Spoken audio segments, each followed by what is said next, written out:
Selamat siang, salam sejahtera bagi kita semua. Kami, calon guru penggerak Angkatan 9 Kota Sibolga, akan melakukan demonstrasi kontekstual modul 2.3 tentang coaching dalam supervisi akademik yang terdiri dari pengamat atau observer, coach, dan coaching. Bersama saya, Agnes Irene Panjaitan dari SMK Negeri 3 Sibolga.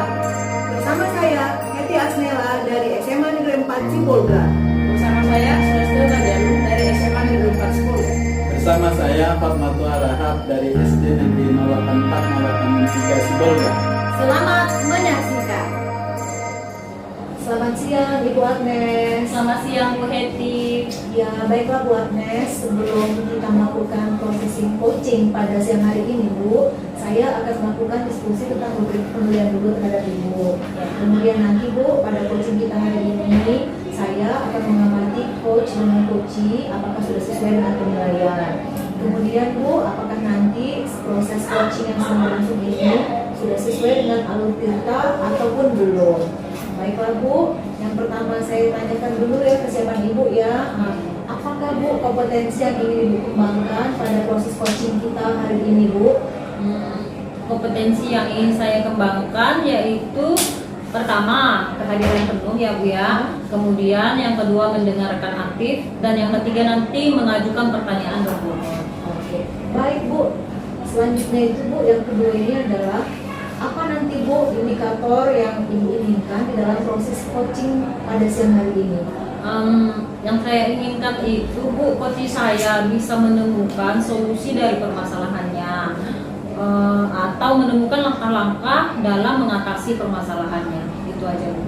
Baik Bu Agnes, sebelum kita mulai proses coaching di siang hari ini Bu, ada hal yang mau saya sampaikan, yaitu nanti jangan melupakan prinsip coaching ya Bu ya. Prinsip coaching itu diantaranya ada kemitraan Bu, ada proses yang kreatif, dan kemudian memaksimalkan potensi. Oke Bu, baik, sepertinya Ibu Agnes sudah siap ini dengan proses coaching kita pada siang hari ini Bu ya. Pada Ibu Agnes, saya persilakan ya Bu ya. Ya, terima kasih Bu. Ya.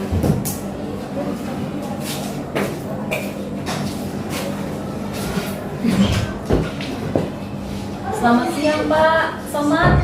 Selamat siang Ibu Agnes. Bagaimana kabarnya hari ini? Alhamdulillah sehat Ibu. Oh ya, tadi udah sempat ya udah makan ya tadi Pak ya? Belum. Belum. Oh belum ya. Oke, nggak apa-apa Pak. Jadi kita tetap sehat ya Pak. Ya. Nah sesuai dengan janji kita tempoh hari ya kan Pak, siang ini kita akan berdiskusi terkait masalah yang Bapak hadapi. Nah, kira-kira apa yang ingin Bapak diskusikan pada siang hari ini Pak? Begini Bu, ini kan baru pertama kalinya kami di sekolah kami itu kurikulum merdeka. Jadi saya ingin menerapkan pembelajaran berdiferensiasi, tapi saya punya kendala, punya masalah, sehingga saya bingung gitu kan, harus mengadu kepada siapa, harus ngomong sama siapa. Tapi alhamdulillah karena Ibu Agnes begitu mensupport saya, makanya saya ingin ketemu Ibu dan memberikan kepada saya itu solusi tentang permasalahan saya di pembelajaran berdiferensiasi ini. Oh, oke. Jadi ceritanya ini Bapak mau ngomongin tentang masalah yang Bapak hadapi dalam menerapkan pembelajaran berdiferensiasi di kelas ya Pak ya. Nah, ini ya Pak Somad, mungkin kita tidak punya waktu yang panjang ya Pak. Mungkin kira-kira nanti ada 15-20 menit ya Pak waktu percakapan kita hari ini. Kira-kira yang bisa Bapak dapatkan nanti dari hasil percakapan kita yang Bapak harapkan itu apa Pak? Yang saya harapkan Bu dari pertemuan kita ataupun percakapan kita ini, saya bisa mendapatkan solusi tentang permasalahan saya di dalam pembelajaran berdiferensiasi. Kira-kira maksudnya di sini solusi yang bagaimana ya Pak ya? Solusinya maksudnya saya bisa menerapkan pembelajaran berdiferensiasi itu di kelas saya, terutama itu kan saya mengajar di kelas tinggi, di kelas 4, 5 dan 6. Karena yang kurikulum merdeka itu baru kelas 4 dan ini baru perdana bagi kami, saya masih bingung bagaimana cara menerapkan pembelajaran berdiferensiasi itu Ibu di kelas saya. Terkait masalah itu Pak, nah bagaimana ukuran keberhasilan dalam menerapkan pembelajaran berdiferensiasi yang Bapak harapkan, menurut Bapak itu bagaimana Pak? Seperti apa? Yang saya harapkan anak-anak itu bisa lebih happy dalam pembelajaran, kemudian mereka bisa lebih memahami apa yang saya sampaikan, kemudian anak-anak juga di situ bisa berkembang sesuai dengan kompetensi yang anak-anak miliki. Kalau selama ini kan Bu, saya mengajar itu apalagi di kurikulum 2013 itu kan belum pernah menerapkan namanya belajar berdiferensiasi. Jadi sehingga saya di situ mengajar monoton. Artinya semua anak saya ratakan. Jadi karena dengan adanya kurikulum merdeka ini kan kita diminta mengajar itu kan sesuai dengan kebutuhan anak. Jadi selama ini itulah yang kendala yang saya hadapi. Paham saya tentang pembelajaran berdiferensiasi. Oh gitu ya Pak, ternyata di balik Bapak yang Bapak sampaikan tadi terkait masalah yang tengah Bapak hadapi, ingin mengembangkan bagaimana caranya melakukan pembelajaran berdiferensiasi ya Pak. Nah, dalam rangka mencapai tujuan tersebut, menurut Bapak, coba kita identifikasi dulu ya Pak ya. Kira-kira kesempatan atau kekuatan atau peluang yang bagaimana yang Bapak miliki sebenarnya ini dapat digunakan untuk mencapai tujuan yang Bapak harapkan dari menerapkan pembelajaran berdiferensiasi ini. Kalau peluangnya, kalau berdasarkan analisa saya itu kan Bu, di sekolah itu kan ada Infokus. Nah, kemudian di sekolah itu juga ada laptop gitu kan. Jadi kan ini bisa dimanfaatkan untuk pembelajaran berdiferensiasi yang saya tahu gitu kan. Nah, jadi harapan saya itu saya belum tahu bagaimana strateginya untuk mengaktifkan ataupun memanfaatkan media ini untuk pembelajaran berdiferensiasi. Oh gitu. Nah sejauh ini strategi-strategi pembelajaran yang bagaimana yang sudah Bapak ketahui atau mungkin pernah Bapak terapkan, bisa Bapak ceritakan sih? Yang saya tahu kan pembelajaran berdiferensiasi itu kan pembelajarannya kan ada yang visual, ada yang auditori, ada kinestetik gitu kan. Jadi hambatan yang saya rasakan itu, yang saya alami itu ya saya belum bisa memahami mana yang kinestetik, mana yang auditori, mana yang visual. Itulah hambatan yang saya hadapi Bu. Bapak belum bisa mengidentifikasinya ya seperti itu ya. Begini Pak, terkait hal itu kira-kira apa cara yang Bapak lakukan untuk ya mengatasi hambatan-hambatan tersebut? Misalnya Bapak belum mampu mengidentifikasi, kira-kira menurut Bapak apa yang bisa Bapak lakukan supaya Bapak nantinya mampu melakukan itu Pak?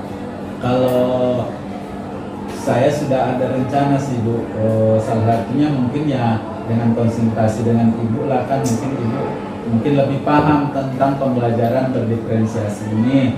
Jadi saya ingin sekali Ibu membantu saya, berkolaborasi untuk membantu saya menyiapkan perangkat pembelajaran, kemudian menyiapkan media apa saja yang diperlukan untuk pembelajaran berdiferensiasi ini. Saya ingin itu Bu, ada simulasi gitu kan, pembelajaran berdiferensiasi itu gitu. Jadi ketika nanti saya mengajar pembelajaran berdiferensiasi itu, saya sudah sudah siap gitu. Kalau sekarang kan saya belum mengerti apa pembelajaran berdiferensiasi itu, Bu. Kayak mana gitu. Kira-kira di sini bagaimana cara Bapak agar mengerti apa ada nggak tindakan yang bisa Bapak lakukan? Bisa mengerti. Tindakan yang pertama yang saya lakukan itu ya dengan membaca sumber-sumber membaca sumber-sumber tentang pembelajaran berdiferensiasi, kemudian ya mengikuti pelatihan gitu kan, mengikuti pelatihan, kemudian ya dengan berbagi dengan kawan-kawan yang sudah pernah menerapkan pembelajaran berdiferensiasi. Jadi kita itu. Bapak udah pernah mengikuti pelatihan ya? Pelatihan tentang pembelajaran lah gitu, termasuk dan berdiferensiasi ini. Pernah sih Bu ikut pelatihannya, namun di situ tidak ada prakteknya, hanya sekedar materi gitu Bu. Jadi kalau dia prakteknya kan tidak ada, sehingga saya kesulitan gitu. Jadi sebenarnya belajar berdiferensiasi itu seperti apa gitu. Tapi terkait hal itu, pada dasarnya konsepnya Bapak sudah menguasai lah ya kan? Sudah. Tinggal prakteknya bagaimana. Jadi mungkin langkah-langkah yang perlu Bapak ambil adalah di sini adalah apa? Misalnya melakukan praktek langsung tentang pembelajaran ini ya Pak, kan karena pelatihannya sudah diikuti, kira-kira gitu Pak. Sudah pernah nggak Bapak terapkan? Inilah Bu kendalanya, karena saya nggak paham itu, saya mau terapkan pembelajaran diferensiasi itu, itulah permasalahan saya. Jadi karena saya nggak tahu kayak mana pembelajaran berdiferensiasi itu, sehingga saya itu tadi ingin menerapkan itu, saya jadi bingung gitu kan. Kalau saya terapkan nanti bagaimana gitu. Saya rasa tidak salah loh Pak, karena Bapak sudah menguasai ya kan, sudah tahu bagaimana caranya, modelnya yang harus diterapkan, bagaimana cara menerapkan metode yang baik untuk berdiferensiasi. Saya rasa udah mungkin bisa ya Bapak coba atau tidak? Ya itulah Bu rencananya, itulah makanya saya datang ke Ibu ya kan, biar saya tersolusikan gitu, tercerahkan, biar saya bisa menerapkan pembelajaran berdiferensiasi itu saya akan coba. Iya ya, mungkin dengan cara bagaimana Pak? Langkah pertama Bapak kira-kira bisa Bapak utarakan bagaimana caranya Bapak nanti menerapkan pembelajaran berdiferensiasi di kelas? Bisa Bapak lakukan yang pertama bagaimana? Contohnya? Mungkin tahap awal ini Bu, pembelajaran berdiferensiasi itu saya akan buat dulu nanti RPP-nya. Iya Pak, Nah, saya buat RPP tentang pembelajaran berdiferensiasi, kemudian saya siapkan media-medianya, barulah kita melakukan praktek pembelajaran berdiferensiasi. Nanti setelah itu barulah nanti misalnya kita mintalah rekan sejawat kita untuk memberikan observer kepada kita kan, penilaian. Ya, Pak, ya? Iya, apakah pembelajaran berdiferensiasi kita itu sudah pas atau masih ada kekurangan atau kelebihannya gitu. Jadi itu yang akan saya lakukan. Berarti sudah ada rencana nih akan melaksanakan ini nantinya ya. Dan Bapak sudah menyusun beberapa rancangan termasuk RPP dan mungkin model-model pembelajaran yang akan Bapak terapkan nantinya. Iya. Itu sudah luar biasa Pak, tinggal actionnya aja ini nantinya. Nah, kira-kira kapan rencana Bapak melaksanakan ini Pak? Rencana saya Bu, pembelajaran berdiferensiasi ini akan segera saya realisasikan, itu paling lama minggu depan. Oh, minggu depan Iya. ya? Oh, luar biasa. Persiapan yang Bapak lakukan luar biasa. Iya. Makanya di sini Bu, saya sebagai guru, nah itu tadi ingin Ibu memberikan solusi kepada saya ya kan, apa gitu kan yang harus saya lakukan dalam pembelajaran berdiferensiasi. Jadi terkait yang saya ambil dari informasi yang Bapak sampaikan tadi, bahwa Bapak sebenarnya sudah menguasai bagaimana cara menerapkan pembelajaran berdiferensiasi, hanya saja mungkin belum dilaksanakan karena masih ragu, takutnya nanti salah atau bagaimana ya Pak. Ya, kalau dari saya sih Bapak sudah bagus, tinggal melaksanakan action saja ya Pak. Nah, Ini nanti lantas komitmen apa yang Bapak lakukan dalam melaksanakan rencana aksi nyata itu nantinya? Komitmen saya akan bertanggung jawab, kemudian saya akan berusaha sekuat tenaga saya akan menerapkan pembelajaran berdiferensiasi itu ya di kelas saya gitu kan, sehingga nanti apa yang menjadi tujuan daripada kurikulum merdeka yang sekarang berlaku di sekolah-sekolah itu bisa juga diterapkan di sekolah kami gitu kan, jangan hanya di sekolah lain gitu. Siapa yang bisa Bapak libatkan nanti dalam kegiatan ini menerapkan proses pembelajaran berdiferensiasi? Siapa saja yang bisa Bapak libatkan? Yang saya libatkan itu nanti ya pertama ya rekan sejawat, terutama rekan kita guru yang satu rumpun ya, terus mapel, sama-sama satu mapel.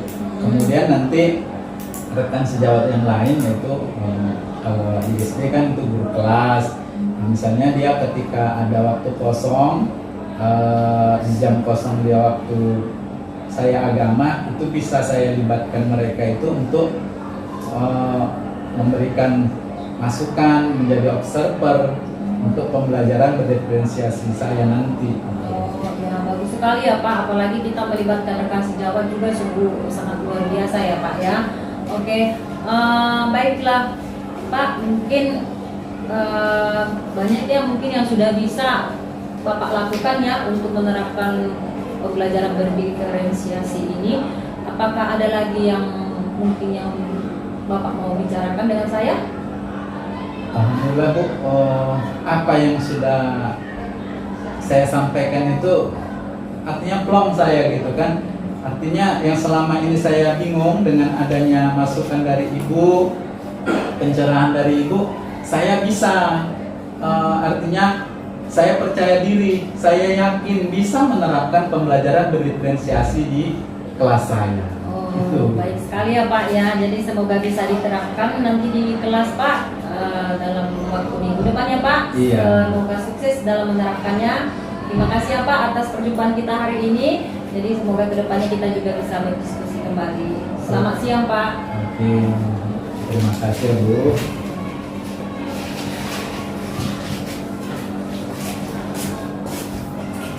Ya, baik Bu Agnes. Saya lihat Bu, untuk hari ini proses coaching yang sudah Ibu lakukan dengan Pak Somad tadi sangat bagus sekali Bu. Artinya saya melihat di situ 3 kompetensi utama tadi tujuan itu sudah Ibu kembangkan Bu. Mendengarkan secara penuh sudah dijalankan, presensi kehadiran penuh dijalankan, mendengarkan secara aktif, dan kemudian itu adalah yang terakhir itu dengan ya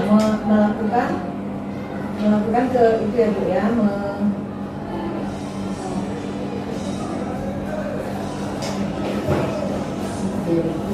kan ya sih kan saja ya. Oh kakak, saya dari awal ya Kak. Ya ya. Kehadiran penuh, mendengarkan yang baik, terus apa lagi? Satu lagi Ini tentang rencana aksi. Kan yang ada konsepnya di itu situ. Bapak bikin Bapak bikin mana dia? Tinggal membaca ini tadi semua. Bukan, ini juga ada melakukan kehadiran penuh. Pertanyaannya Oh ya, lagi lah ya. Iya, Nanti ulangi. kakak yang ngapakan ya. Ya, baiklah Bu Agnes, proses coaching yang Ibu lakukan pada hari ini sudah sangat baik sekali bersama dengan Pak Somad Bu. Saya melihat di sini 3 kompetensi inti itu sudah Ibu jalankan dengan bagus sekali. Yang pertama, kehadiran penuh sudah Ibu laksanakan, kemudian mendengarkan secara aktif juga sudah dilaksanakan, dan memberi pertanyaan yang berbobot juga sudah Ibu lakukan. Kemudian di sini Bu, saya juga sudah melihat alur ceritanya Bu. Mulai dari tujuan, kemudian identifikasi masalah, rencana aksi, dan pengambilan keputusan tanggung jawab di sini sudah dilaksanakan dengan sangat baik sekali Bu. Nah, saya rasa demikianlah Bu proses coaching kita pada hari ini ya Bu ya. Kemudian saya ucapkan selamat siang Bu Agnes dan selamat beraktivitas kembali ya Bu. Terima kasih Bu Heti.